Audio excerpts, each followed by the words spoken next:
Good evening, Bulls fans. I'm Matt Gritzmacher. As always, I'm joined by John McWhinney. We're from ubbullrun.com. It's a Sunday night at 10. We're back on Sunday night. After last week, we were bumped to Monday. This is the UB Olympic Sports Podcast. One of the ways in which we at Bull Run make sure to cover every UB team, every competition, every UB team every week. It's a weekly thing. We do it every Sunday. By now, if you're one of our handful of viewers, you know this. You know to look out for us. Last week, we wrapped up the women's swimming diving championships. The other spring sports were getting into action. We wrapped up MAC track and field championships, both men's and women's. We ran out of time or deliberately pushed off the wrestling tournament preview until later in the week. We've actually done now, this will be our third show in 6 days, John. Wrestling tournament is done. Pretty solid thing. We're going to jump right into that for UB, real solid results. Men's swimming and diving had their championships this past weekend. We'll talk about them. And then we also have women's tennis, softball, and baseball to talk about tonight. So maybe not as full as we've been in the past, but given that there's two championships as there were last week, we're gonna hit an hour pretty easily. And then we'll, step away from these sports and talk basketball all week on the blog. So this is one of the last chances we'll get until things get really crazy until the end of March for us. Hopefully the end of March. That would be awesome. Maybe just a week. We'll see. Anyway, how are you doing, John? Oh, I'm doing great. I managed to watch along both days of the MAC tournament for wrestling, and I actually got to watch a match that we'll talk about a little bit later that I'm sure you'll mention.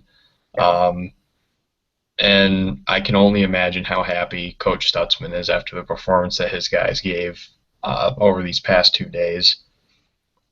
Yeah, I'm playing the straight man on this and letting you say what you want to say, so I should have had this ready.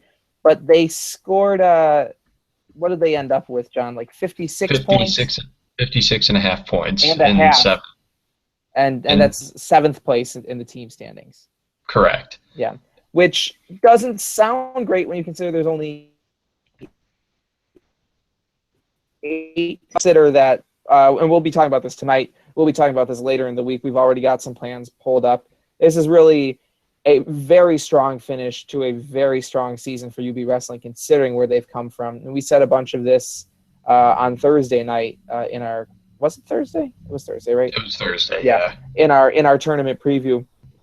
And the season's not over. We're going to talk about this in a minute. We've got some guys going to nationals, which is just a great thing after last season just ended without any postseason because of an APR ban after the last couple of years. Beginning of Stutzman's term, end of Jim Buechner's term were not so hot.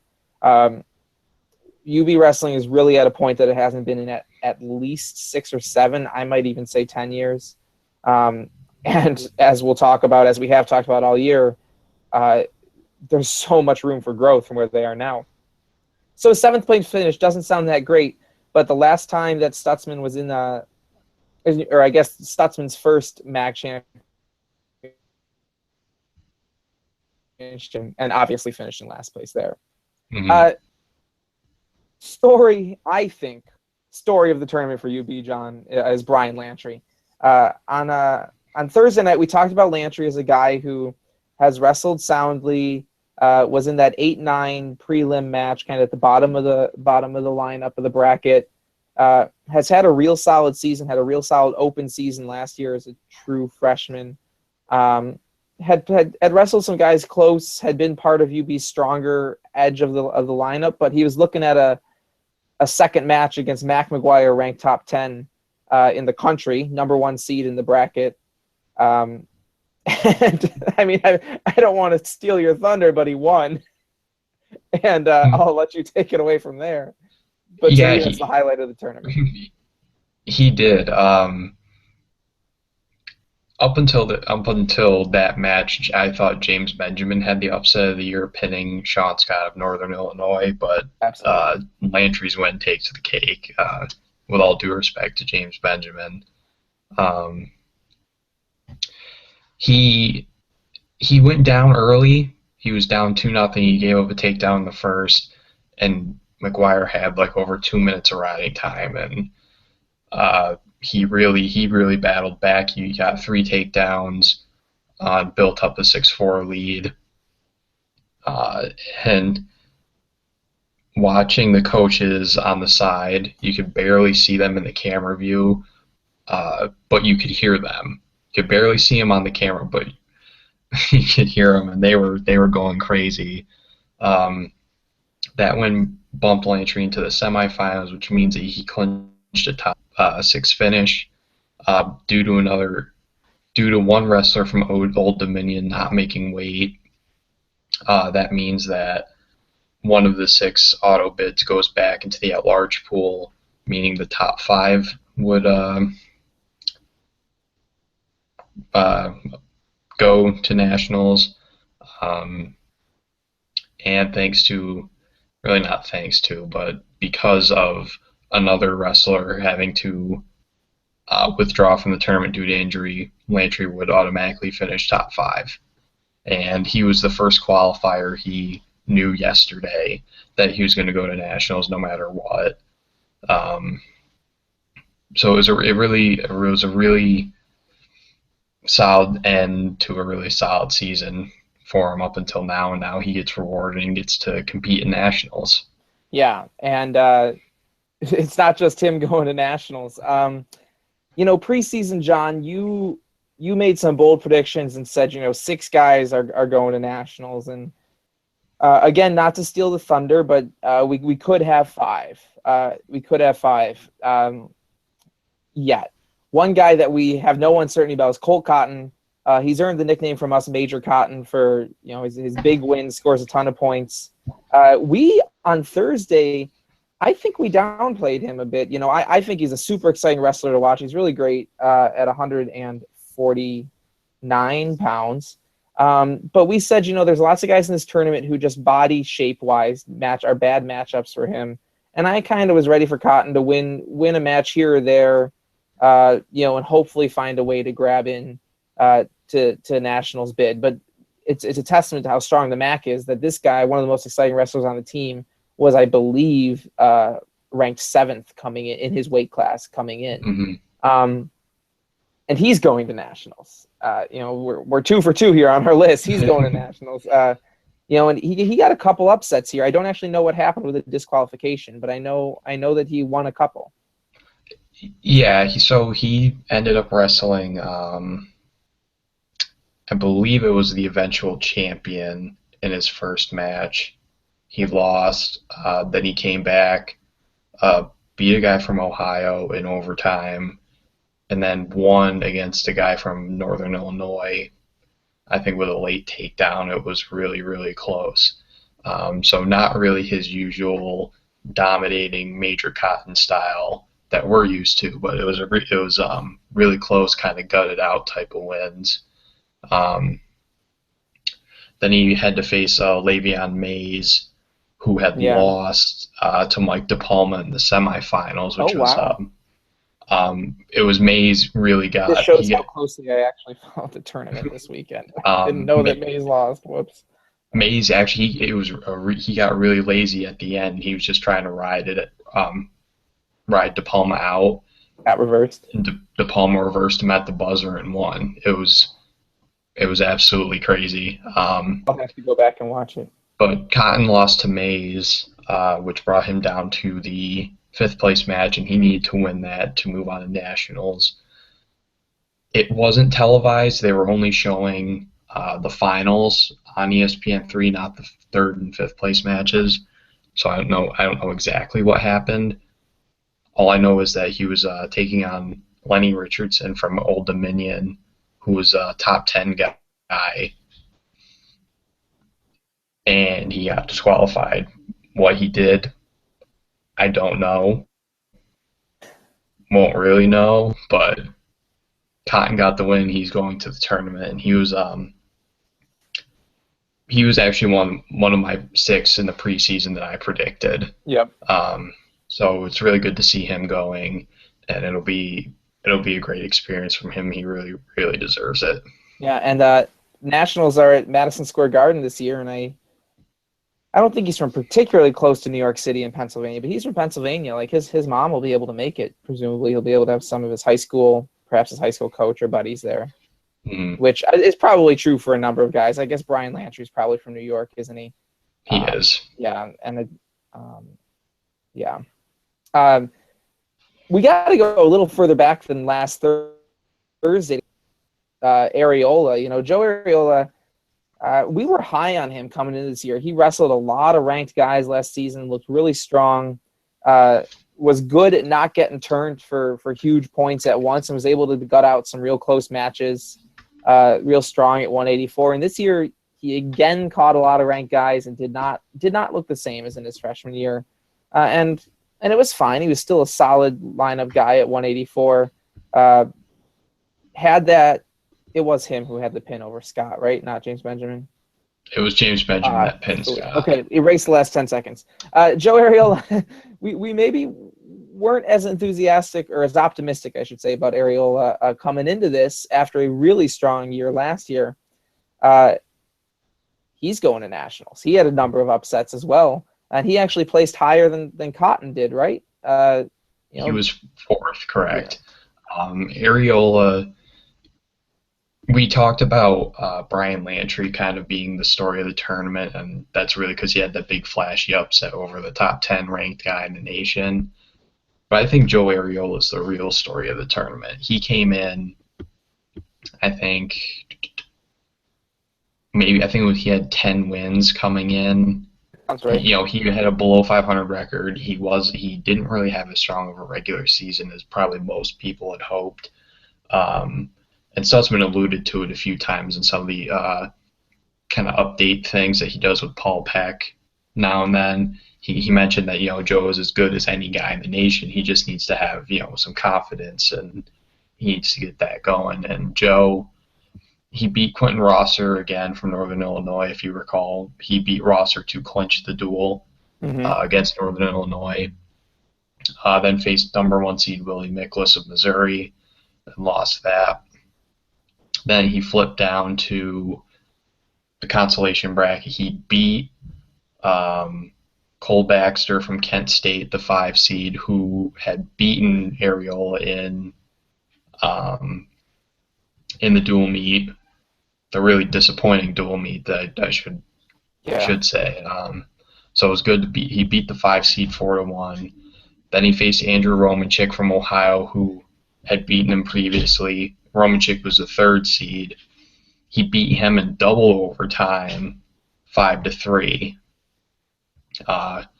which I didn't have. They didn't show that one either because the ESPN3's broadcast didn't start until 1 o'clock, and the consolation semi started at 12 noon.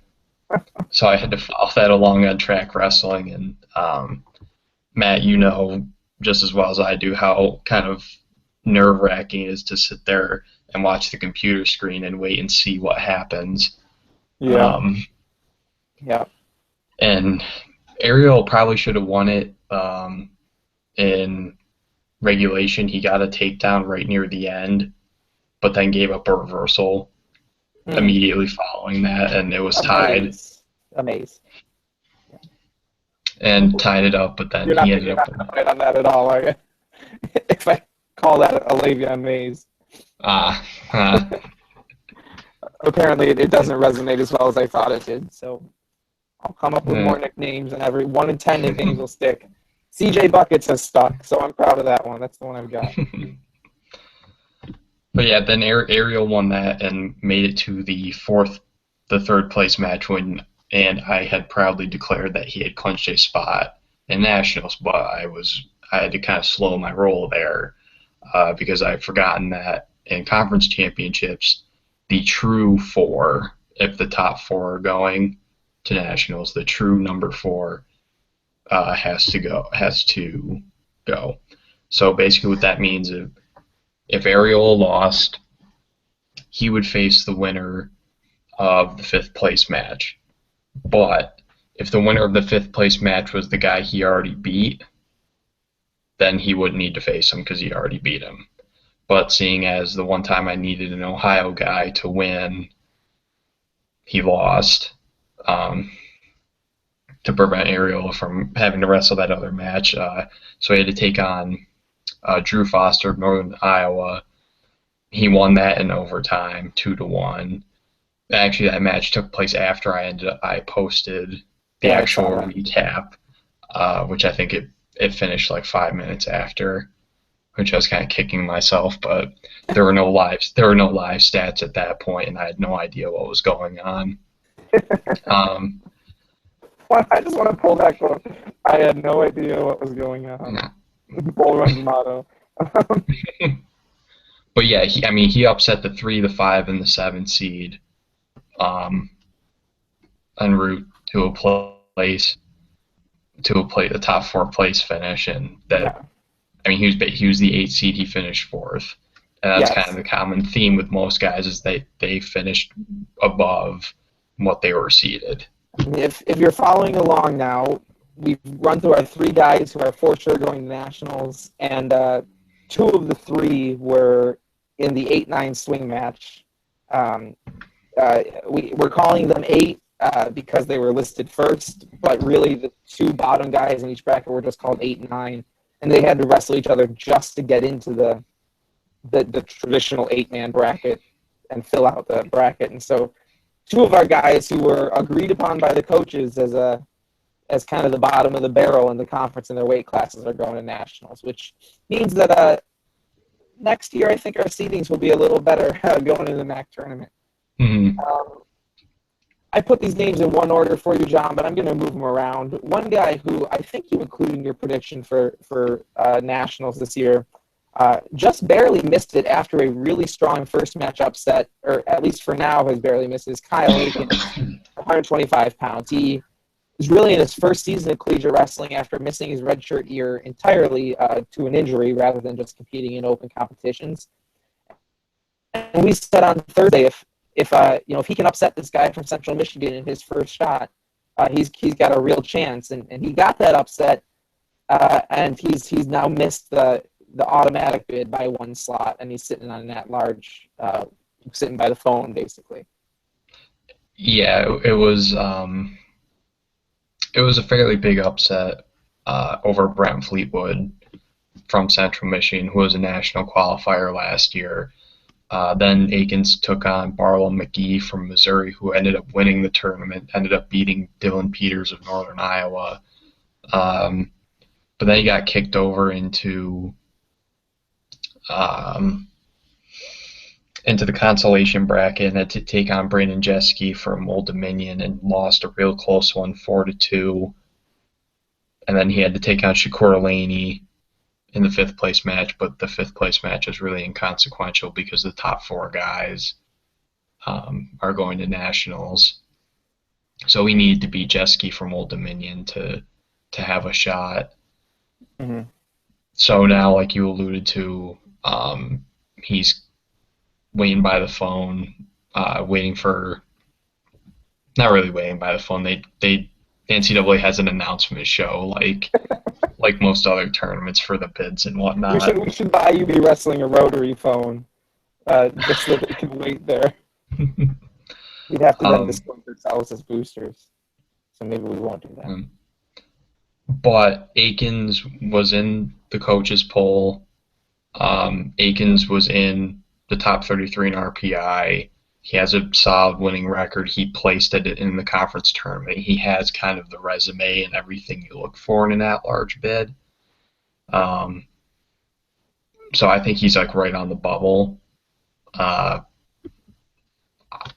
certainly think that he's shown enough to earn the bid, but I, like Coach Stutzman, I'm a little biased.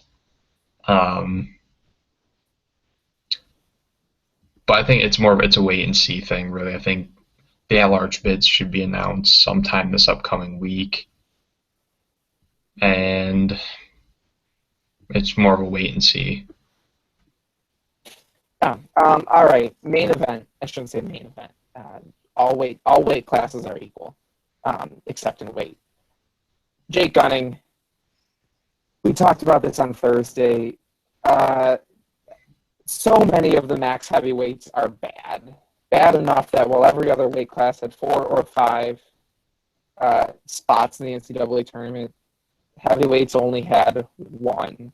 And we were thinking, Gunning needed to get to the finals to have a shot at an at-large if he couldn't beat Blaze Cable. Blaze Cable from Northern Iowa. And really, as I understand it, things kind of opened up for Gunning. They really didn't have an issue until he got to Cable. Hutchison from EMU got pinned, and everyone else is terrible. I shouldn't say terrible, but I did. And did not get the auto bid, lost to Cable in what I think is the most exciting match that I was able to catch this weekend. One of those things where you got the shot at the very end, had the lead in the third period, had a chance to retake the lead at the very end, couldn't quite do it. I'll let you talk more on him in a second, but he's another guy who has been in the edges of the coaches' rankings, maybe not as solidly in there as Akins has. He's been in the edges, and you tell me that finishing the season strong, and a good performance like this in the conference tournament weighs a lot for an at-large consideration. Mm-hmm. Actually, one of the commentators, who's a former Michigan State wrestler, said immediately after the buzzer rang, the first thing he said was that the at-large committee should be sending Gunning to the national tournament. He tore through the first two guys, no problem. Even if he did have to wrestle Hutchison, I think he would have beaten him anyway. And Cable, it was nice and this close. I mean, if this was any other weight class, it's an easy ticket to going to the national tournament. It just really stinks that he was forced into winning the title. And I would argue he's probably the best wrestler on the roster, and I think it'd be a damn shame if he didn't go to nationals this year. And he was a guy that I said would go. And he's one that he could make some noise if he does get the at-large bid. John Stutzman is on record back before Christmas as saying, I think Jake Gunning can be an All-American half-second pause this year. I don't quite know if the season trajectory has followed that. There was a bit of a lull in December and January for Jake. But he can make some noise. Gunning does not make mistakes. I don't know a lot about wrestling, but you can tell that you watch enough of him. He doesn't make mistakes. He might not be able to finish his moves, and he might get, worn down or beaten by a good move on the other side, but he does not get flipped and give up 4 points at a time. He doesn't get stuck and, gives up 2 minutes of riding time and does nothing for a third of the match. The matches are tight. He doesn't win a lot by a huge amount, but I think that's true of heavyweights in general. Maybe I'm wrong, John. But what do we say on our private chat? You were thinking Gunning about 80% chance of an at-large. Yeah, I'd say Gunning. Gunning has the best chance. I'd probably bump it up to a 90%. Mm-hmm. Probably 90% chance that he gets. I think looking at his resume, he's upset some nationally ranked guys, and he gave Blaze Cable, he's top 15 guy in the nation. He gave him all he could handle. He had him right on the ropes. So yeah, I think Gunning's going to go to nationals. Cool. So again, it's a kind of a wait and see thing. Got to wait. Mm-hmm. Wait until the committee does their thing. All right, I got to rush us along here because we're already at 25 minutes on wrestling alone. One other UB highlight from the tournament, and then one non-UB observation, and then I actually have another bit of wrestling news that I forgot to put in the agenda. So one other highlight, James Benjamin, who we talked about earlier, he's really come on as of late, and he pulled a kind of a fairly big upset. He pinned the 6th seed to move into position to place, but he lost 2 matches right in a row. He had 2 chances to clinch a berth to the NCAA tournament, but lost 2 one-point decisions, each to nationally ranked guys in the top 20. So it's kind of disappointing for him, but he had one hell of a season. just looking at his progression from his freshman year to his junior year, I mean, he's going to be good next year. I think he'll be poised to really make some noise. The non-UB observation, there were a couple of kind of serious neck and spine injuries in the tournament, which, with everything that's going in with football now, and safety being kind of everyone's priority, it's something you really don't think about in wrestling until it happens. And it kind of shook up the brackets in a big way. Ian Miller of Kent State, who was undefeated going into the tournament, and who you and I had predicted would have been named one of the most outstanding wrestlers, he smacked his head off the mat at an awkward angle and hurt his neck really bad, and they wouldn't clear him to wrestle, and he ended up finishing 6th. So it's just one of those things to keep an eye on.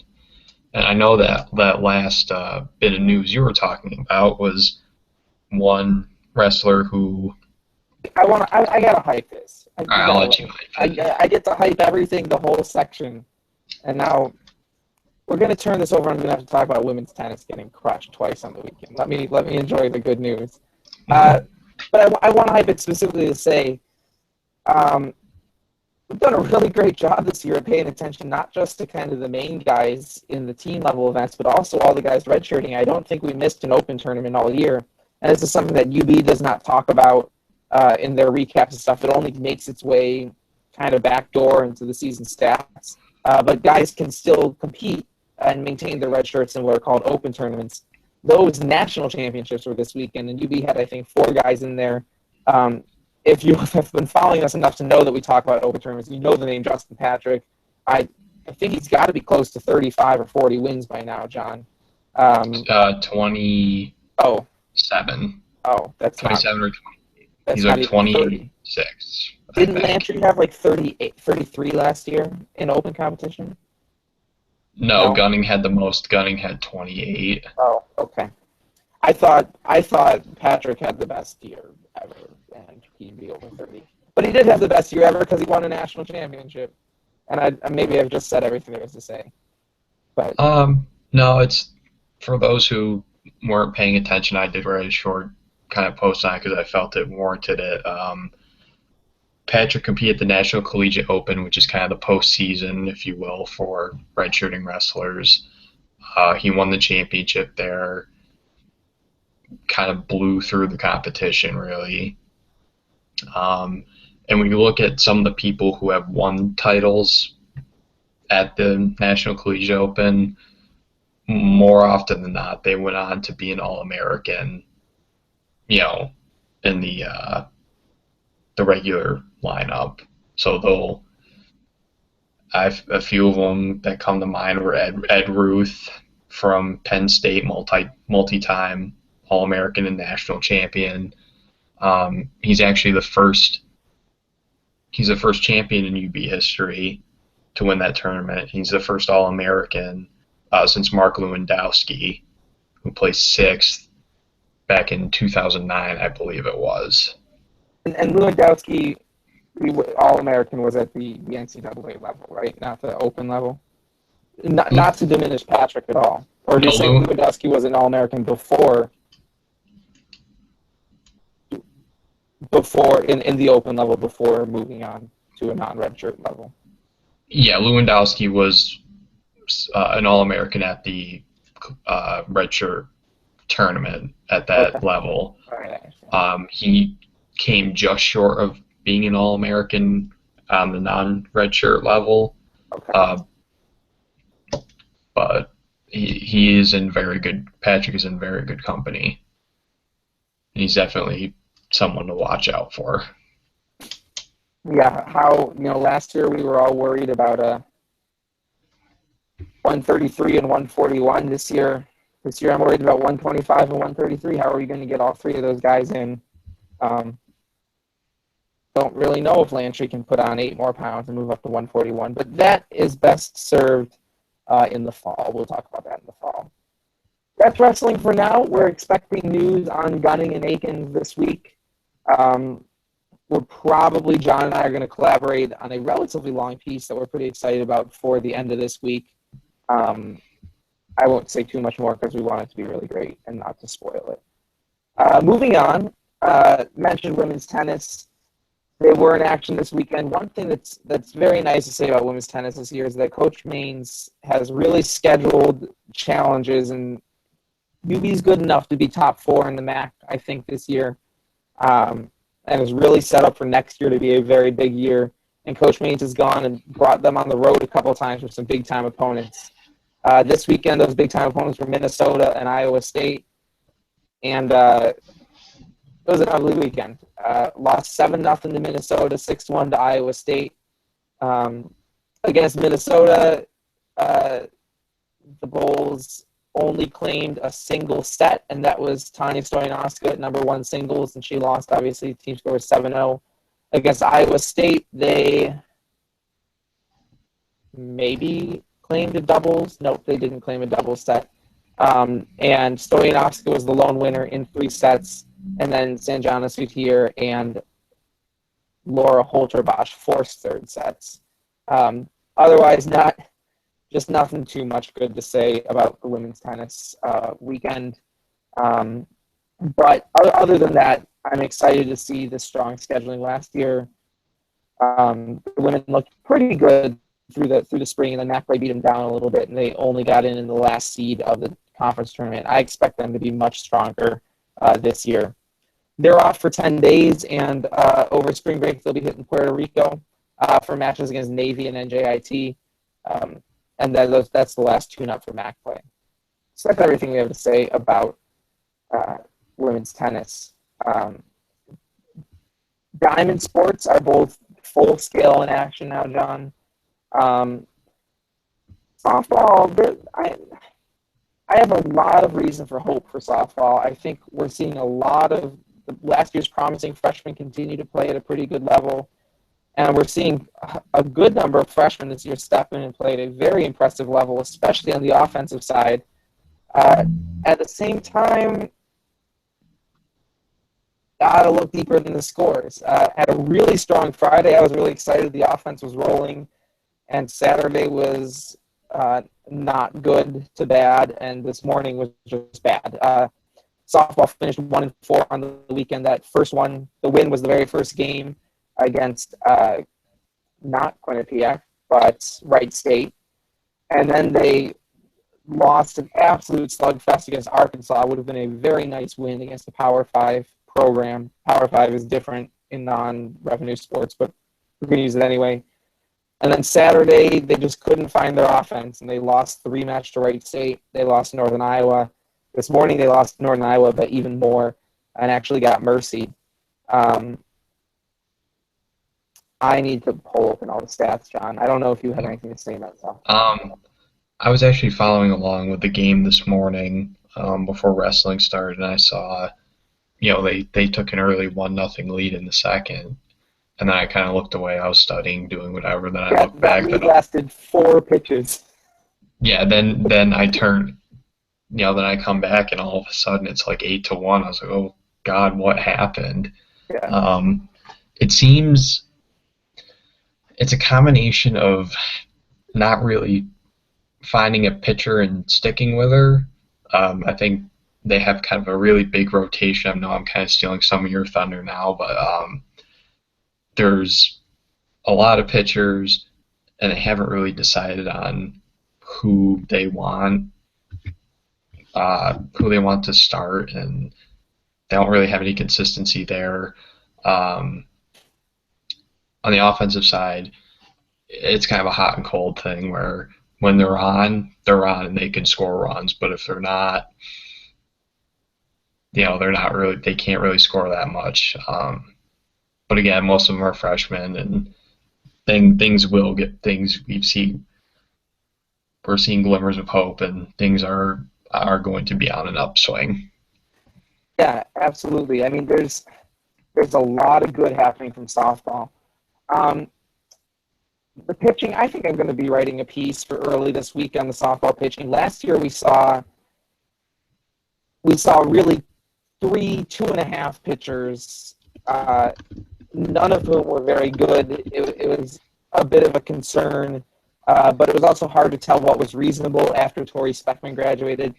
This year, I think it's pretty fair to say that the best pitchers on the team are freshmen. And so given that, I'm a little more understanding of a wider rotation and maybe trying out who's hot at a time. Three freshmen, Brianna Baker, Leigh Smith, and Allie Power, have at least prior to today gotten the most innings. And then there's sophomore Charlotte Miller, who after Haley Barrow looked like the best pitcher last year. And then Bobby Langlois is still around. She gets a couple innings here and there. Freshman Taylor Light pitched this weekend. I don't have a problem with us running through 3 or 4 in a weekend, especially a weekend like this where we're playing 5 games. But I would like to see, by the beginning of April, let's get down to 3 pitchers and decide who they are. Smith and Power both have shown some really good things, but it's probably been Brianna Baker's best results. Miller has been on and off as she was last year. Bobby Langlois about what she did last year. It'll be really interesting to see. The offense is really, the offense and the defense, and I don't have much to say about the defense other than the errors are way down from last year, and it's good to see. That's pretty much everything I have to say about the defense. Offensively is where I find the most hope, and this is in 2 places. One, the middle of the order, kind of 3 through 6 or 7 is really, I wouldn't say they're great. I wouldn't say they're a murderer's row, but they're pretty good at stringing together some hits. I don't think there's really been any game where 3 through 6 hasn't generated a run yet this season, at least one run. These are people, young players. Katie Weimer is a freshman. She kind of tailed off in the second half of this weekend, but against Arkansas, she had 5 RBI, grand slam. She's had a lot of RBIs. Lauren Gambone is a upper down, but certainly having a freshman season living up to Coach Peel's billing. Sarah Edward, the first base, is on an 8-game hit streak. I think she had RBIs in at least 3 of the 5 games. Maybe 4 of the 5. I know she had one today. Yeah, she had RBIs in 3 of the 5 games and hits in all 5. She's on an 8-game hitting streak. That middle of the order is very exciting to me because in pretty much every game, the middle of the order is responsible for at least 1 run. And as it comes, as we get deep in the season, they practice more, that'll be good. 2 weeks ago, we talked about how Savannah Norcio had a great weekend leading off in the opening weekend. Last weekend, we noted that she moved down a bit and she's moved down into that middle of the order. And right now, really what I think drives the Bulls offense and the difference between a solid game where they're in contention and a game where nothing gets going is that top of the order, and which is now Ashton Earnhardt and Danny Lalos. Against Wright State, those 2 were 4 for 10 with 5 runs. Everyone went nuts against Arkansas. Against Arkansas, they got on base 4 times on walks alone, and they were 5 for 10 in getting on base in that one. Against Wright State in the 8-4 loss, they were just 1 for 8. Against Northern Iowa in the 7-1 loss, they were just 1 for 5 with a walk. And against Northern Iowa today in the 10-1 loss, it was actually Leandra Jew moved up to number 2, and Lalos went down in the middle of the order. But the top 2 spots were just 1 for 6. In both of these games against Northern Iowa, the Bulls only had 5 hits. And I think as much as I can praise the middle of the order, it's really the top of the order that drives the game. The middle of the order finds a little bit of production no matter what. But it's that Ashton Earnhardt, Danny Lalos, perhaps Leandra Drew, perhaps Savannah Norcio will move back up there at times. If they have a solid game, UB is going to have a solid game. And all these players are young. I think, let me double check who we've got for upperclassmen. I know that Gambone is an upperclassman. Langlois and Essen Savignon are juniors, and Gambone is a senior. That's it. And Ashley Earnhardt's a junior, and North's a junior. So these are players who will be around next year too. Nice thing is, I think the weather has been not terrible enough in Buffalo that they're getting chances to practice outside, which they weren't last year. I think their traveling is a little less ridiculous than it was last year. Like, good on them for going to California, for going wherever else they went. But it's a little bit less of a crazy travel every weekend. And we'll see. I think, like, I'll give it another 2 weeks before I really start to talk about, like, okay, like, how do we feel about this season? But I've got a lot of reason for hope offensively, and I'm still willing to give it, even though I'm talking about it, it's absolutely a talking point that we've used, I think, 7 different pitchers, 8 different pitchers. You know, I think I'm willing to give them time there. That's everything I've got for softball.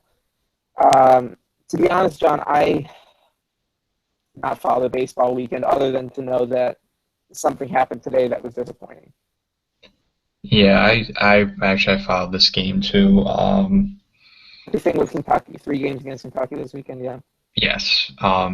This most recent game, they got up to a 5-0 lead in the first inning, and then that is a good way to win games, and I know that they didn't.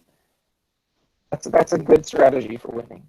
yeah, then they squandered it. They scored 3, gave up 3, so they had 8-3 lead after the third inning. Then gave up 5 runs in the 5th. Then it went into extras until Kentucky finally got the winning run in the 10th inning. I'd argue it was their best game out of the weekend. But it had to be. I mean, they scored 8 runs. I know that the Saturday game, right? Was Saturday 14-3. They were down 8-0 before they even scored a run. They only had 3 hits. Gave up 21. Okay, we don't want to talk about that game. And then the Friday game was 5-1. They again only had 3 hits. So you can imagine how that went. Really quickly, same weekend rotation that we have: Al Cooey, Brandon Muma, and Charlie Sobraski. So no movement there yet on kind of moving the weekend rotations around. We'll see what happens as they start to play weekday games, which won't happen until the middle of this month. Back to today. If you have anything more, maybe you don't. Just kind of looking through the box scores, they gave up 2, 4, 5 stolen bases in the game. I can't help but think that may have contributed. Yeah, I'm pretty sure that both of their catchers are freshmen, Billy Hartford and Connor Regan. I know that Regan is a freshman because we recruited him out of Ohio. I remember talking about him. Hartford, I'm not going to find it on this page. That's lame. Hartford might be a JUCO guy. He's a freshman too, yeah. So both their catchers are freshmen. Kyle Brennan is the upper class catcher, and I don't think he saw the field today. Maybe he's hurt the field this weekend, I should say. He didn't bat. That could be a catcher thing. It could be a pitcher thing, you know. That's definitely a way to add insult to injury if you're already giving up a bunch of hits. Giving them free bases on top of that. I think next weekend I'm gonna have to pay a lot more attention to baseball just so that I can talk a little bit more about it. Tim does a great job covering our baseball team. Back when Tim was the only guy on Bull Run, baseball was his spring sport, and so we leave that to him a little bit. And I think we need to cover all our Olympic sports as we do everything else. And so we'll see. Coming off the sweep last weekend of Tennessee Martin, this is a sweep in the other direction. I'd feel great if we got one win against Kentucky if they had held on today. But I don't. Next weekend is Mount St. Mary's, which could be any number of schools named Mount St. Mary's.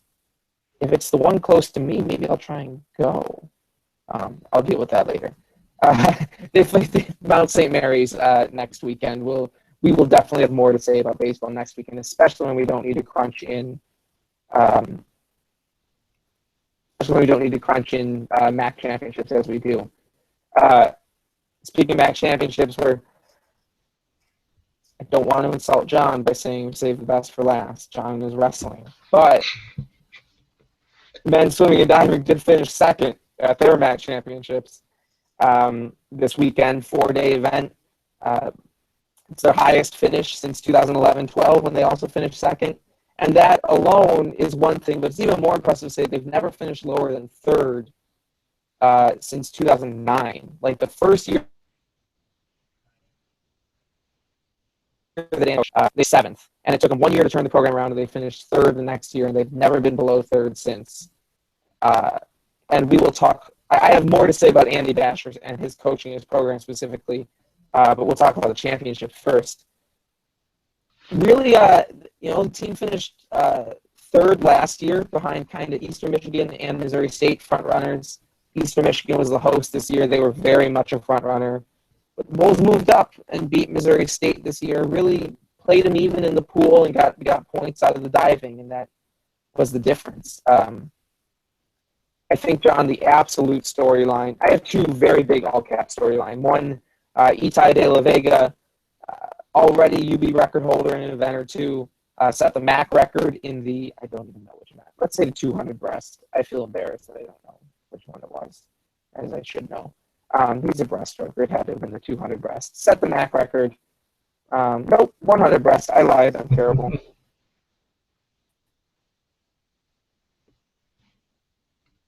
Actually, find me this 100 breast. UB's three breaststrokers, Itai De La Vega, Garrett Clark, and Scott Wong, all earned points in the 100 breast, really did some good things for UB. They are the three fastest breaststrokers in UB history. They are all on the team right now. They will all be on the team next year.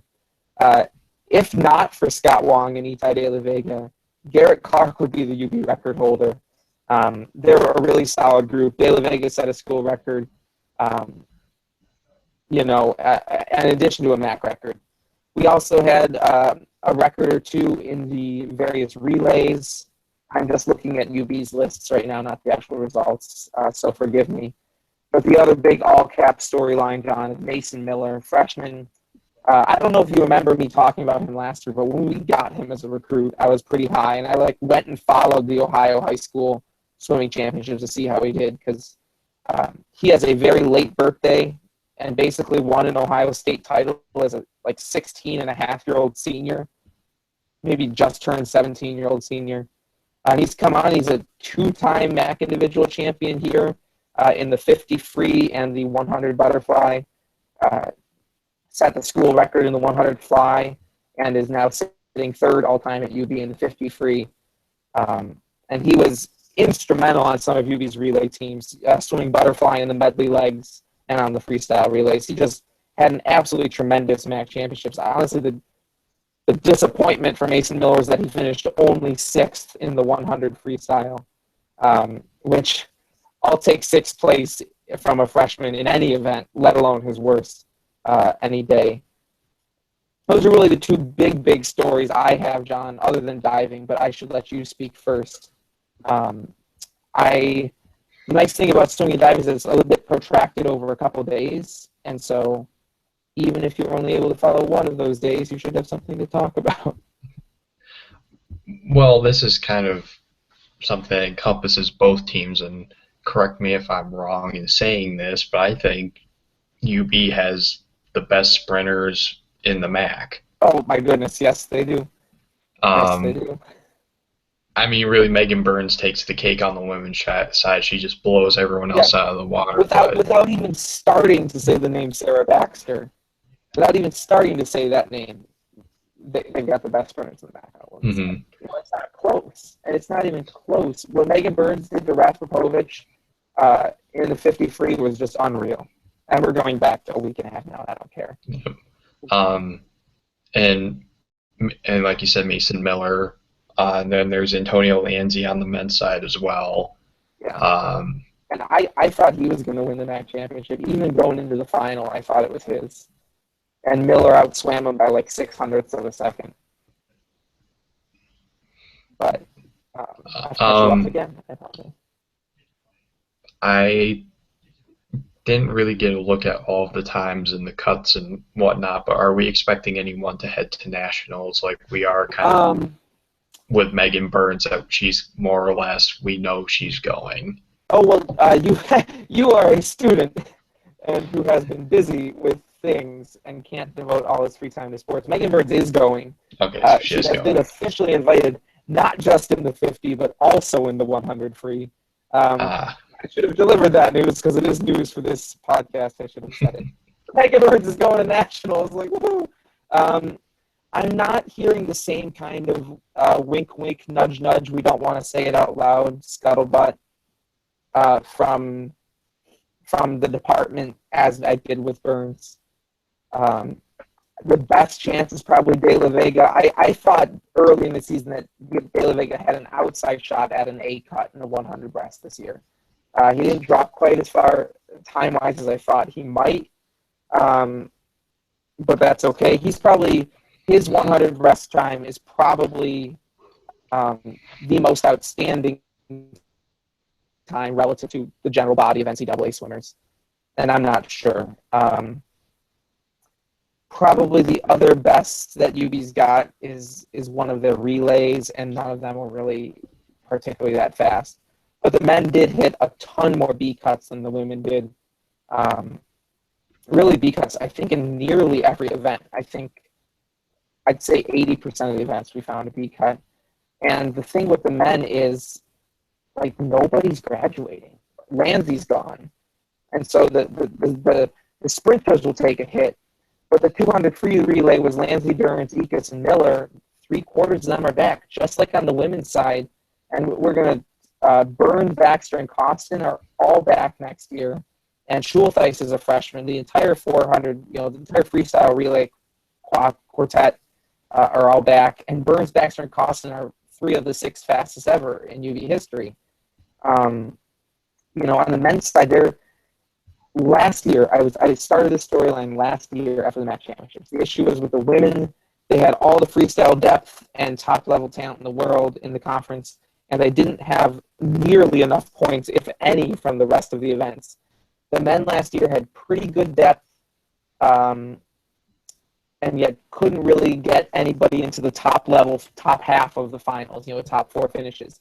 This year, the men did that, and they did what they needed to do to finish second. And Eastern Michigan is just better and has more, but they're not. The men aren't losing anything. DLV and Miller are kind of the highlights in the pool. But you can look at pretty much any event and find guys who outswam where they should be. Find guys who are returning next year who look like real contenders for a top 5 finish in the MAC.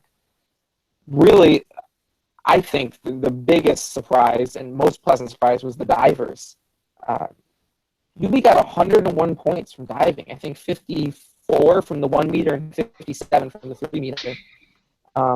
In both of those, they had 5 guys. I think 6 earning 5 in both earning points. Making the finals or the consolation. And while they were well off of Eastern Michigan in both.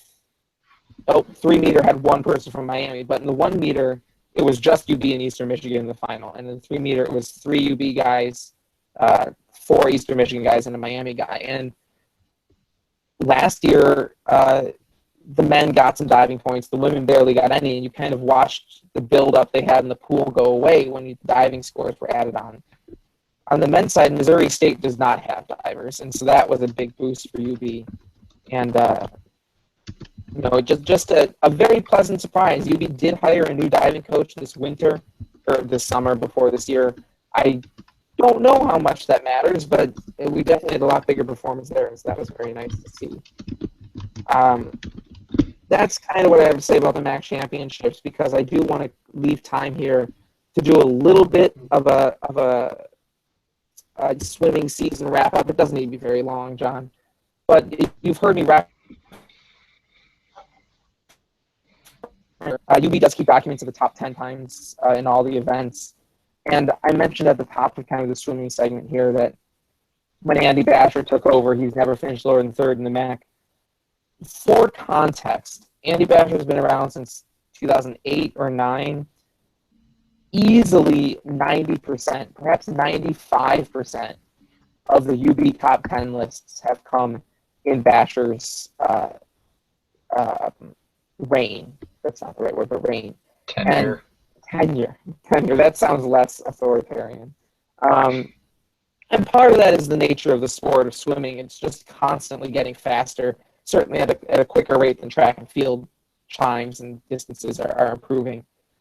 But in particular this year, and in particular the teams that we have coming back, UB is really loaded next year. I mentioned that on the women's side, entire relay teams are coming back, but for just Howard, especially the issue last year for the women was they didn't have top end talent in the other disciplines. Well, Julia Box is only a freshman. Sarah Baxter's a sophomore. Circe Paulo Benson's around for another year. Jakumski and Valadon are youngsters who will come back. Both the breaststrokers are coming back. The only real weakness right now for the women is the individual medley. And even if it feels like a weakness, Victoria Butler is top 10 in both the 200 and the 400 all time at UB. And this really speaks, I think, to the strength of the program right now and to what Basher's done. On the men's side, it's even more enthusiastic. I mentioned the breaststrokers. UB could sweep the podium next year, the 1, 2, 3 in the 100 breast in the MAC. But Mason Miller has stepped right in. It's not just him, but Andrew Cole-Goins, is around in the butterfly. Hudson Carroll has very quietly, he could challenge for the school record next year. Maybe not the 200 back. The bunch of guys who weren't quite great in the MAC, but they're all challenging for the top of the UB record books. And of course, we've got Miller, Gurns, Jensen, Meekus, in the sprints. Scott Wong is still only going to be is he only a junior this year? Or is he going to be? He's a junior this year. But yeah, so we still got Scott Wong. He's a master at the individual medley. He's a strong breaststroker. Nobody's leaving. Derek Linebaugh is graduating from the Divers, and Tony Lancey is graduating. And somebody else is graduating. One of our... Bill Caffey in the write-up, but he has another year. Maybe it's Reed Zinnicke, but Charles Berry is still around. Or maybe it's Billy Patrum, but Charles Berry and Reed Zinnicke are around. Anyway, in a bunch of lists dominated by the last 5 years, 2016 still looks like the best year yet. For 8 years now, Coach Basher has been getting the program better and better and better. And we just have so much coming back next year. I was very concerned through, I said it a lot on this show through the spring that I didn't think we were facing really good competition and people's times weren't necessarily dropping that much. And when I matched it up against the top 10 all time at UB, which is really the top 10 in the last 5 years, really both of these teams I think they beat pretty much any team in the last 5 years that UB is able to put forward. And I've now talked for a while on this point, and I honestly don't know if you have anything to say or not. I just forced it in. Well, you're more of the swimming and diving guy. That's true. You know more about that than I do, so I can't really speak too much to the individual performances. But looking at a season, I know because we've chatted since the season started, just kind of seeing the progression of how the season has gone. I'm more than pleased with where the men ended up. Yeah, it's a clear improvement over last year. And on the women's side, Megan Burns getting to nationals is a huge deal. Yeah, and for context, there, in the 50 free, she is one of just 2 non-Power 5 swimmers in the 50 free. In the entire list of nationals qualifiers. And in the 100 free, I think it's more like 6 or 8. But I'm pretty sure she's the top non-Power 5. Again, not really appropriate to use Power 5 language outside of football and basketball, but going to do it anyway. She's the best of her tier, and she's only a sophomore. The short races are tough because it's all reaction and one little thing can change an entire race. I'm expecting 2 years from now to be talking about All-American Megan Burns, and she's a sophomore. and Sarah Baxter is right behind her, and it's huge. And the women did not have a bad meet. I mean, they finished fourth for the fourth year in a row. I think we've had the exact same top four for like 3 years in a row now. Akron, Eastern Michigan, Bowling Green, Buffalo. But for last year, UB lost Spencer Rodriguez and Taylor Steffel, and this year they lose Powers and Brittany Walters, maybe. I don't remember. But like it just more and more year over year, we're seeing underclassmen for the women in particular. And I think next year is going to be a big year for both teams. And Bird will go back to nationals. Like she'll be at nationals every year until her career ends, barring injury, basically. Alexis Valadon and Brittany Walters is coming back, and Holly Olsen. That's the other. A lot of reason to be excited about swimming and diving. This segment did not go as smoothly as I expected it to. But I just really want to head explode and gush about what a strong finish of the year it was and how well poised UB is to really move up over the next 2-3 years in swimming and diving world within the MAC. John, we ended up talking about a lot. We actually are just barely over our 1 hour limit. We're getting pretty good at pacing ourselves. Do you have anything else to throw in here? Nope. All right. Then I have one more thing. We will preview the hell out of this on Thursday and Friday because we need to. Big thing in the coming weekend. Men's tennis hosting Binghamton. MAC championship rematch. If you've ever been about as much as I dislike Niagara and Canisius and Stony Brook. And Ohio. And Eastern Michigan and Ohio and Miami and Ball State and Northern Illinois and Akron and Kent State. I write for House of Belt sometimes and I just hate myself because I legitimately dislike the entire rest of the conference. I have no loyalty towards MACtion and root for your friends. No. But Binghamton is terrible and we have to beat them in everything. And especially in a MAC championship rematch. Definitely the highlight of the season so far for men's tennis, even though they've gone up against 3 ranked opponents. We'll be hyping it. We will definitely be talking about it next week at this time. Hopefully we'll be talking about a win. I don't see why we wouldn't be. If they could beat them down, with the comeback they had last year, they can beat Binghamton forever. I know there's other things going on this week for men's tennis. With that, John has already said he has nothing to add. I am Matt Gritzenlecker. I am joined by John McWhinney. We are from UBBullRun.com. Every week we cover every UB team, every competition, make sure that all the student athletes get their due. We do this every week at 10 on Sundays. Thanks for watching all year. Thanks for putting up with our 2 weeks of championship blather. We'll keep coming at you. See you next week. Have a good one.